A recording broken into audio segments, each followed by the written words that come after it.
Good morning, oh, good morning. Good morning. Thank you. Good morning, oh, my neighbor. Good morning.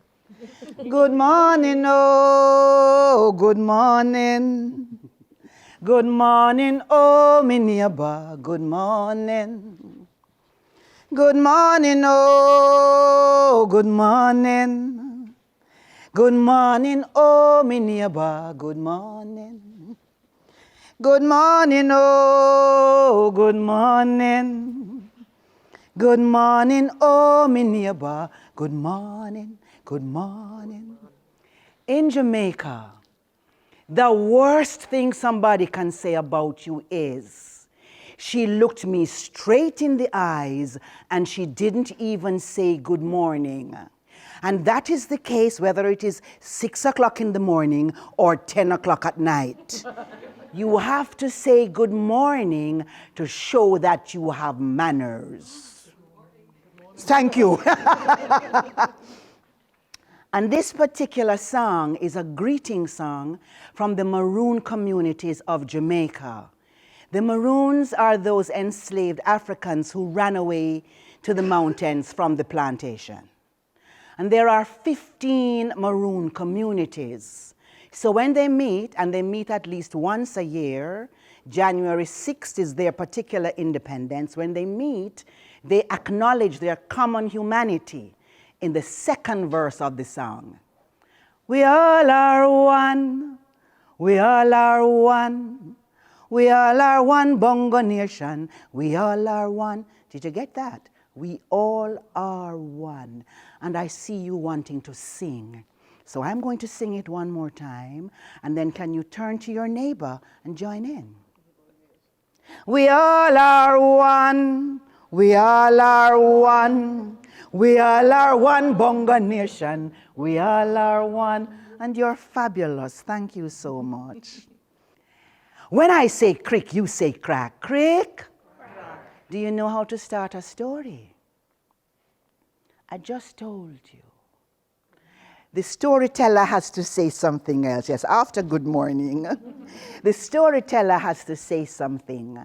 And those of you who are listening have to say something else. So the good storytelling spirits can gather. And tonight I'm going to say crick, and you are going to say crack. Crick. Crack. My first story is a story told to me by someone from Nigeria. But if you know any Jamaicans, and if you know anything at all about Jamaica, you will know that once a Jamaican touches something, it is never the same. So I do not know if my Nigerian friend will recognize this story about the boy who remembered. A long time ago, there was a man who had 4 sons. And each boy had a very special gift. The first boy could reassemble anything which had been broken. The second boy could turn any garment into flesh. The third boy could breathe life into anything. And the fourth boy would give everything a name. So he would call this the most beautiful museum. And he would call this a chair. And he would look at me and recognize how much I look like a queen. And he would call me Amina. And this man was a hunter. And one day he went off hunting. And one day became 2. And 2 days became too many nights. And too many nights became many moons. And many moons became many mountains, and many mountains became many valleys. And he didn't come back. They presumed he was dead, and they performed all the death rituals and got on with their lives. When he left, his wife was pregnant. And in due course, the 5th child was born and turned out also to have been a boy. And he looked around and saw that there was something very peculiar about his circumstances. He didn't have a father. You see, in Nigeria, as in a great deal of Africa, if your father dies, your father's oldest brother must become your father. And if your mother dies, your mother's oldest sister must step in to become your mother. But they weren't sure that the father was dead, so nobody stepped in. And one day the child said to his mother, I'm not understanding this. Everybody has a mother and a father. I only have a mother. Where is my father? And she told him. He went off hunting and didn't come back. We presumed he was dead, and we got on with our life. He was so upset that his 4 brothers decided to set off to find their father. And one day became 2 days, and 2 days became too many nights. And too many nights became many moons, and many moons became many mountains, and many mountains became many valleys. And one day, when they were down in a valley, as they walked, the first boy thought he stumped his toe on something. But he kept walking and he stumped it again and again. And so he turned around to see what he was stumping his toe on. And there were so many bones in the valley, scattered like the railroad of bones at the bottom of the Atlantic. And so he picked up a bone, and it looked like a toe.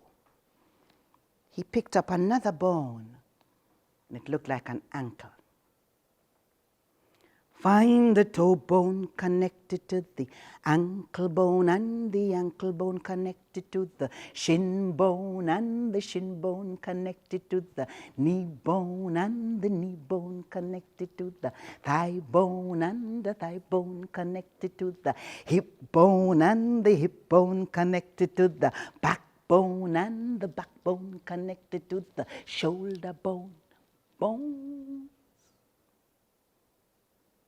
Bones, bones, bones, bones, bones. And by the time he was finished, it looked as if it could have been a human being.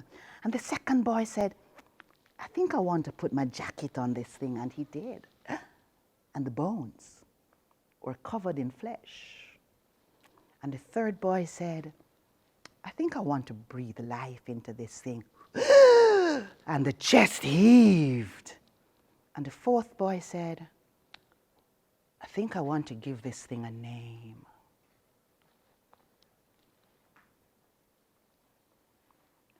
I think I want to call this thing the most important name a man could have.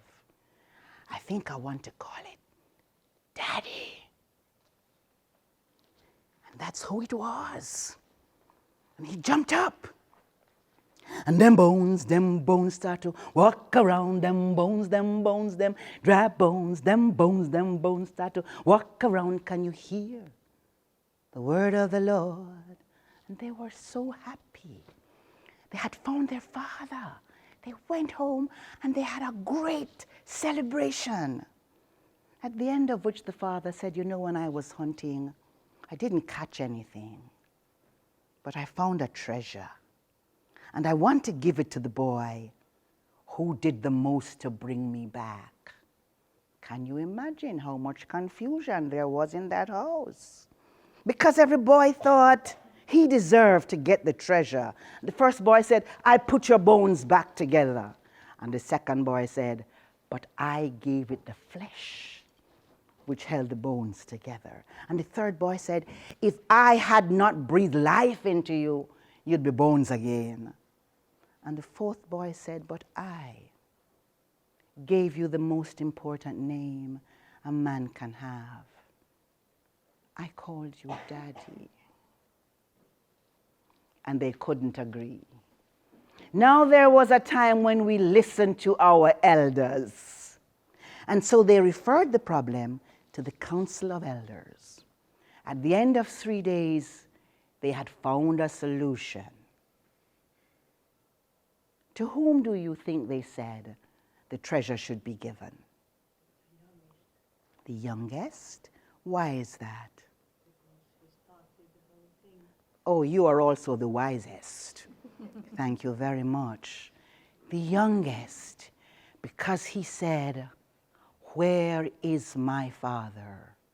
And you never die until the last person says your name.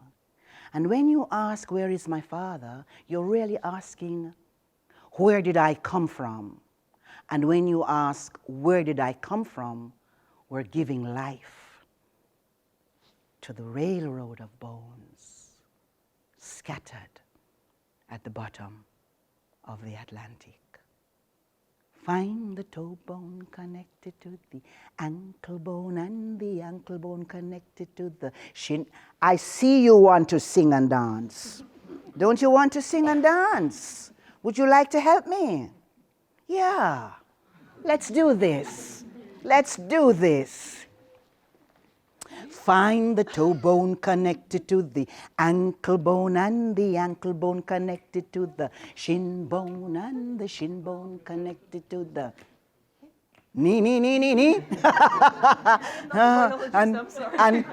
But you have one of these, don't you? And the knee bone connected to the thigh bone, and the thigh bone connected to the backbone, and the backbone connected to the shoulder bone. Them bones got to walk around. Them bones, them dry bones. Them bones got to walk around. Can you hear the word of the Lord? Would you give a round of applause to my backup singer over there?